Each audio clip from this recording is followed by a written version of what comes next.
ஓம் நம சிவாய. குரு வாழ்க, குருவே துணை. ஆன்மீக நண்பர்களுக்கு வணக்கம். இன்றைக்கி நாம் இந்த வீடியோ பதிவில் பார்க்க போகிற தகவல் என்ன சொல்லி கேட்டிங்கன்னா, பிரிந்து சென்ற நபரை, அதாவது கணவனாகட்டும், மனைவியாகட்டும், இல்லை மகனாகட்டும், மகளாகட்டும், இப்படி யாராக இருந்தாலுமே அதிவிரைவில் அவங்களாம் மனம் திருந்தி தேடி வர வைக்கக்கூடிய ஒரு சக்தி வாய்ந்த, கோடாங்கிகள் செய்யக்கூடிய ஒரு சக்தி வாய்ந்த பூஜை முறையை பற்றி தான் நான் இந்த வீடியோ பதிவில் முழு விளக்கத்தோடு சொல்ல போகிறேன். நீங்கள் இந்த வீடியோ பார்க்குறதுக்கு முன்னாடி நம்மளோட யூடியூப் சேனல் ஸ்ரீ வேத சிவசக்தி சாயி யூடியூப் சேனலை சப்ஸ்கிரைப் பண்ணாதவங்க பண்ணிக்கோங்க. அப்படியே பக்கத்தில் இருக்கக்கூடிய பெல் ஐக்கான் பட்டனையுமே கிளிக் பண்ணிக்கங்க. சரி, வாங்க இந்த வீடியோ பதிவுக்குள்ளே போகலாம். அதாவது இன்றைய சூழ்நிலைக்கு நிறைய நபர்கள் ஃபோன் பண்ணி கேட்குறதுன்னு, சாமி இந்த மாதிரி வந்து என்னுடைய கணவன் என்னை விட்டுட்டு போயிட்டார், இல்லை மனைவி விட்டுட்டு போயிட்டாங்க, இல்லை மகன் விட்டுட்டு போயிட்டார், மகள் விட்டுட்டு போயிட்டாங்க. இந்த மாதிரிலாம் வந்து நிறையா பேர் ஃபோன் பண்ணி கேட்குறீங்க.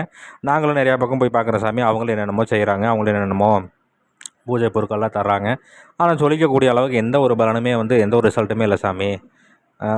பார்த்தீங்கன்னா 3 நாளில் வந்துடுவாங்க, 11 நாளில் வந்துடுவாங்க, 48 நாளில் வந்துடுவாங்க அப்படிங்கிற மாதிரிலாம் சொல்கிறாங்க. நாங்களும் அவங்க சொல்கிற மாதிரிலாம் செஞ்சு பார்க்குறோம். ஆனால் எந்த ஒரு விஷயமே வந்துட்டு செயல்பாட்டுக்கு வர மாட்டேங்குது சாமி. ஏதாவது ஒரு சக்தி வாய்ந்த முறைகள் இருந்தால் சொல்லுங்கள் சொல்லி கேட்கறனால தான் நான் இந்த பதிவு வந்து முழு விளக்கத்தோடு சொல்கிறேன். அதேமாதிரி ஒரு சில மாந்திரிகளும் சரி, ஒரு சில அல்வா குறி சொல்கிறோம் சரி, ஒரு சில ஜோதிடர்களும் சரி கேட்குறது என்னன்னா, நாங்களும் நிறையா விதமான பூஜை முறைகள் செஞ்சு பார்க்குறோம். ஆனால் சொல்லிக்கக்கூடிய அளவுக்கு கை மேலே பலங்கிறது பார்க்க முடியல. இதுக்கு ஏதாவது ஒரு நல்ல ஒரு பிரயோக முறை இருந்தால் சொல்லுங்கள் சொல்லி கேட்கறனால தான் இந்த பதிவு வந்து முழு விளக்கத்தோடு சொல்கிறேன். சரிங்களா? இது வந்து பார்த்திங்கன்னா, பிரிந்த நபரை வந்து மீண்டும் அவங்களாம் வந்து மனம் திறந்து தேடி வர வைக்கக்கூடிய முறைன்னு சொல்லி சித்த நூல்களில் குறிப்பிடப்பட்டிருக்கு. அதாவது பிரிந்த போன நபர்களை வந்து மீண்டும் தேடி வர வைக்கிறதுக்கு பலவிதமான வசிய பிரயோக முறைகள் வந்து சித்த நூல்களில் குறிப்பிடப்பட்டிருக்கு. அதில் இது வந்து பார்த்துக்கிட்டிங்கன்னா, கோடாங்கிகள் செய்யக்கூடிய ஒரு முறைன்னு சொல்லி சித்த நூல்களில் குறிப்பிடப்பட்டிருக்கு. சரி, இது எப்படி பண்ணணும், என்ன இது அப்படின்னு சொல்லி பார்த்தோம்னாக்கா, செய்கிறதுக்கு 2 நாள் எப்போ அப்படின்னு சொல்லி கேட்டிங்கன்னா, கிரகண நேரத்தில் பண்ணலாம். இல்லை அப்படிங்கிற மாதிரி இருந்ததுன்னா நீங்கள் அமாவாசை நாளைக்கு நீங்கள் தாராளமாக பண்ணலாம். சரிங்களா?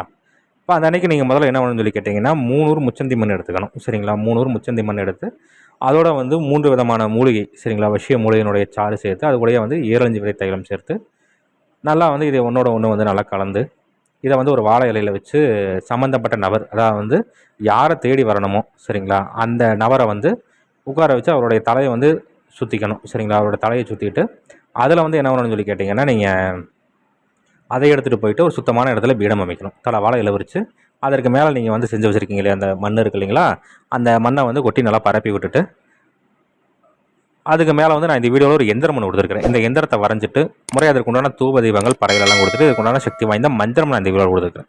இந்த மந்திரத்தை வந்து உச்சாடனம் கொடுக்கணும். இப்போ கிரகண நேரத்தில் பண்ணுற மாதிரினா கிரகண நேரம் முடிகிற வரைக்கும் நீங்கள் இந்த மந்திர உச்சாடனம் கொடுக்கலாம். இதே நீங்கள் அமாவாசை நாளைக்கு நீங்கள் ஆரம்பிக்கிற மாதிரி இருந்தால் பௌர்ணமி வரைக்கும் நீங்கள் இந்த பூஜை செய்கிற மாதிரி இருக்கும். ஒரு சிலருக்கு வந்து பார்த்திங்கன்னா, இந்த பூஜைகள் செய்யவே வந்து பிரிஞ்ச நபரை வந்து மீண்டும் தேடி வந்ததெல்லாம் இருக்குது. இப்போ அதுக்காக வந்து நீங்கள் இந்த பூஜையை வந்து நிப்பாட்டிடக்கூடாது. சரிங்களா? அந்த மாதிரி நீங்கள் பூஜைகள் செய்து நீங்கள் முறையாக வந்து இதை எடுத்துகிட்டு போய் என்ன சொல்லி கேட்டிங்கன்னா, சம்மந்தப்பட்ட நபர், அதாவது பிரிஞ்சு போனவங்க, கணவனோ அல்லது மனைவியோ இல்லை மகனோ மகளோ, சரிங்களா, அப்போ அவங்களுடைய எல்லைக்கு உட்பட்ட பகுதியில் இருக்கக்கூடிய ருத்ரபூமியிலையோ இல்லை முச்சந்திலையோ, இல்லை அவங்க வந்து போகிற வர பாதையில் வீட்டு வாசல் அந்த மாதிரி எந்த ஒரு இடமா இருந்தாலும் இதை எடுத்துகிட்டு போய் நீங்கள் வந்து தூவி விட்டுட்டு வந்துட்டீங்க அப்படிங்கிற பட்சத்தில் அவங்க வந்து அதை தாண்டி போகும்பொழுது இதில் நீங்கள் வந்து ஆவணப்படுத்தி வச்சிருக்கக்கூடிய அந்த வசி ஈர்ப்பாற்றல் வந்து அவங்க மேலே ஏறிக்கிட்டு அவங்களுடைய மனதை மாற்றி உங்களுடைய எண்ணத்தை ஏற்படுத்தி உங்களை தேடி வர வச்சோம்னு சொல்லி சித்த நூல்களில் குறிப்பிடப்பட்டிருக்கு. இதை முறையாக தக்கன குருமார்கிட்ட ஆலோசனை பண்ணிவிட்டு செய்து பலனடைஞ்சு பாருங்கள். நன்றி. மீண்டும் வேறு ஒரு நல்ல தகவல் கொண்ட வீடியோவில் உங்களை சந்திக்கிறேன். அதுக்கு முன்னாடி நம்மளோட யூடியூப் சேனல் ஸ்ரீ வேத சிவசக்தி சாயி யூடியூப் சேனலை சப்ஸ்கிரைப் பண்ணாதவங்க பண்ணிக்கோங்க. அப்படியே பக்கத்தில் இருக்கக்கூடிய பெல் ஐக்கான் பட்டனையுமே கிளிக் பண்ணிக்கோங்க. சரி, நன்றி, வணக்கம், வாழ்க வளமுடன். ஓம் நம சிவாய. குரு வாழ்க, குருவே துணை.